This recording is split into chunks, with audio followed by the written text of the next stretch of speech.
నమస్తే అండి. ఈరోజు వీడియోలో మనకి వినాయక చవితి పూజ అనంతరం స్వామివారిని ఎప్పుడు కదపాలి, స్వామివారికి ఏ నైవేద్యం సమర్పించాలి, స్వామివారికి సమర్పించినవన్నీ కూడా ఏం చేయాలి, అన్నీ కూడా డీటెయిల్గా అయితే తెలుసుకుందాము. వీడియో అయితే స్కిప్ చేయకుండా ఎండింగ్ వరకు చూడండి. మరిన్ని ఇంట్రెస్టింగ్ వీడియోల కోసం మన ఛానల్ని సబ్స్క్రైబ్ చేసుకొని ఒక్క లైక్ అయితే ఇవ్వండి. ముందుగా అయితే మనకి వినాయక చవితి 2024 సెప్టెంబర్ 7వ తేదీన శనివారం రోజు వచ్చింది. శనివారం చాలా మంచి రోజు. శనివారం ఉదయం ఎలాగా ఇంట్లో పూజ చేసుకుంటాము, అనంతరము సాయంత్రం 6 గంటల లోపు ఇంట్లో దీపారాధన చేసుకొని మనం స్వామివారిని కదిపేయాలి. అయితే శనివారం రోజు కదపలేని వాళ్ళు ఆదివారం కూడా మనం కదుపుకోవచ్చండి. అయితే మనం శనివారం రోజు కదుపుకుంటే చాలా మంచిది. ఎందుకంటే ఆదివారం నాన్ వెజ్ అది తింటాం కదా.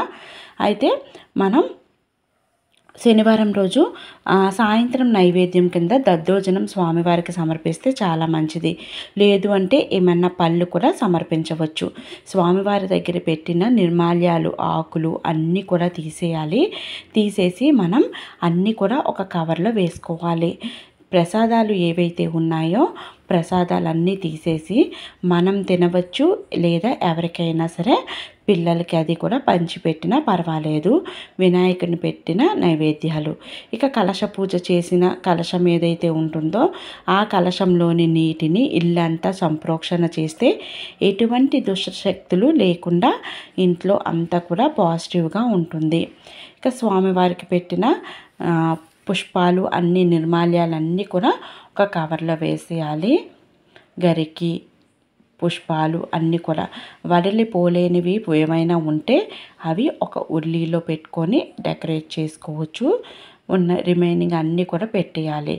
ఇవన్నీ కూడా మనమే స్వయంగా నీటిలో కలపొచ్చు. సముద్రంలో కానీ ఏదైనా రివర్లో కానీ, లేదు అంటే మనం పెద్ద వినాయకులు ఉంటారు కదా వీధుల్లో, ఆ వినాయకుడి దగ్గర ఈ దక్షిణము మరియు ఇంకా కొంచెం డబ్బులు అంటే అర్ధనూట పదహారులు కానీ లేదా ఒక 100 రూపీస్ కానీ పెట్టి, మళ్ళీ బియ్యం ఉంటాయి కదా, బియ్యం కూడా 1 కేజీ బియ్యం పెట్టి అక్కడ ఇచ్చేస్తే వాళ్ళే వినాయకుని తీసుకెళ్ళి నీటిలో అయితే కలుపుతారు. ఇక్కడ పూజా సామాన్లు ఏవైతే ఉన్నాయో అవన్నీ తోముకోవడానికైతే పెట్టేయాలి. ఇంకా వెండి పుష్పాలన్నీ కూడా జాగ్రత్తగా తీసి మళ్ళీ నెక్స్ట్ టైం పూజకైతే ఉపయోగించుకోవచ్చు.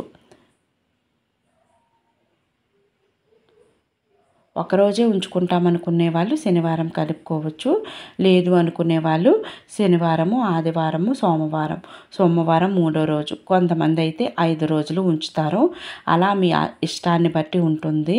ఎటువంటి ఆటంకాలు రాకుండా ఉంటే మనం స్వామివారిని ఎన్ని రోజులైనా పూజించవచ్చు. ఇక స్వామివారికి పెట్టిన వస్త్రం కానీ అన్నీ కూడా తీసేసి నిర్మాల్యాలన్నీ ఒక కవర్లో వేసేయాలి. స్వామివారి కింద పెట్టిన బియ్యం ఏవైతే ఉన్నాయో ఆ బియ్యం కొంచెమే కనుక నేనైతే నానబెట్టి ఆవుకి పెట్టేస్తాను. ఇవి అరటిపళ్ళు, కొంచెం ప్రసాదము. లేదు అంటే మనం ఈ బియ్యంతో కొంచెం పరమాన్నం చేసి మళ్ళీ స్వామివారికి నివేదించి దానిని ఇంట్లో అందరూ కూడా స్వీకరించవచ్చు. లేదు అంటే ఇంకా అవన్నీ చేయలేము అంటే ఇవి కూడా ఆ కవర్లో వేసేసి మంచిగా నీటిలో అయితే కలిపేసుకోవచ్చు అన్నమాట. పారే నీటిలోని ఇవన్నీ కూడా వేసేయచ్చు.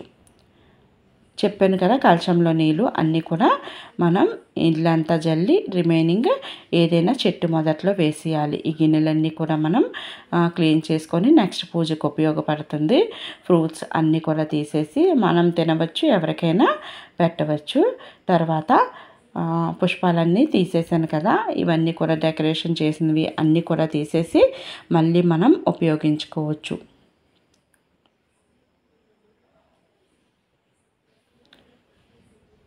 పూజలో పెట్టిన పసుపు కుంకాన్ని మనం బొట్టు కింద పెట్టుకోవచ్చు. లేదు అంటే మనం పొయ్యికి శుక్రవారం రోజు పెడుతూ ఉంటాం కదా స్టవ్కి అది బొట్లవి, అలాంటివి డోర్ల మీద స్వస్తికి అది వేస్తాం కదా, అటువంటప్పుడు మనం ఈ కుంకుమ పసుపుని ఉపయోగించవచ్చు. విఘ్నేశ్వరునికి పెట్టినవి చాలా మహిమ ఉంటుంది. విఘ్నాలు ఏవి లేకుండా చేస్తారు. ఏ పని మీదైనా మనం బయటికి వెళ్ళినప్పుడు ఈ కుంకాన్ని, పసుపుని ధరించి వెళ్తే ఎటువంటి ఆటంకాలు లేకుండా పనులు పూర్తవుతాయి. ఇక ఇక్కడ పెట్టిన 4 చెంబుల్లో బియ్యం పోసాను కదా, అందులోనే ఒక చెంబుని నేను అక్కడ పెద్ద దేవుడి దగ్గర ఇచ్చేస్తానన్నమాట. ఉన్న 3 చెంబులని ఏదైనా శనివారం రోజు వండుకుంటాము. ఎందుకంటే శనివారం రోజు అయితే మనం నాన్ వెజ్ తినము కనుక ఈ దేవుడి దగ్గర పెట్టిన బియ్యానికి ప్రాబ్లం ఏమీ ఉండదు, నార్మల్గా వండుకోవచ్చు. నేను ఎప్పుడు కూడా దేవుడి దగ్గర పెట్టిన కొబ్బరికాయ కానీ బియ్యం కానీ శనివారం రోజు చేస్తాను.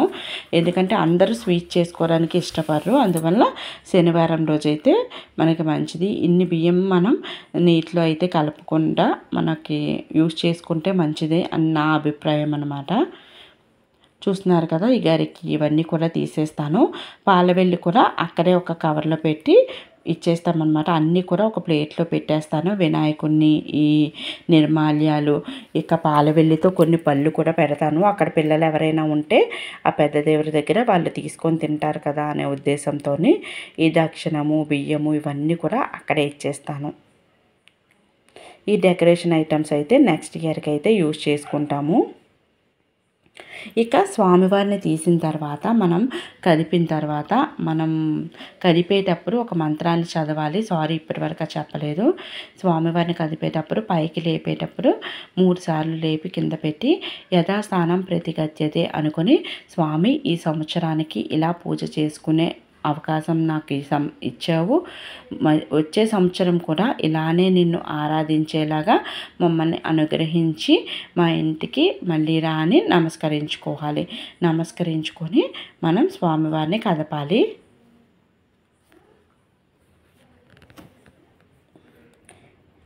ఇలా కదిపిన తర్వాత పీటపై ఇవన్నీ తీసేస్తాం కదా, తీసేసిన తర్వాత ఆ పీటను అలాగే ఉంచి స్వామివారిని తీసిన తర్వాత పీట ఖాళీగా ఉండకూడదు, చిన్న దీపాన్ని వెలిగించాలి. ఆ పీట పైన వెలిగించి అలా ఉంచాలన్నమాట. లేదు అంటే మనం స్వామివారి దగ్గర పెడతాం కదా దీపము, అదైనా పెట్టుకోవచ్చు. ఆ పీట ఖాళీగా ఉండకూడదు విగ్రహం తీసిన తర్వాత. చూశారు కదండి, వినాయక చవితి పూజ అనంతరం స్వామివారిని ఈ విధంగా కదపాలి. ఈ వీడియోలో అన్నీ డీటెయిల్గా చెప్పాను అనుకుంటున్నాను. ఏమైనా డౌట్స్ ఉంటే తప్పకుండా కామెంట్ సెక్షన్లో కామెంట్ చేయండి. మరొక మంచి వీడియోతో మళ్ళీ కలుద్దాం. Thanks for watching this video.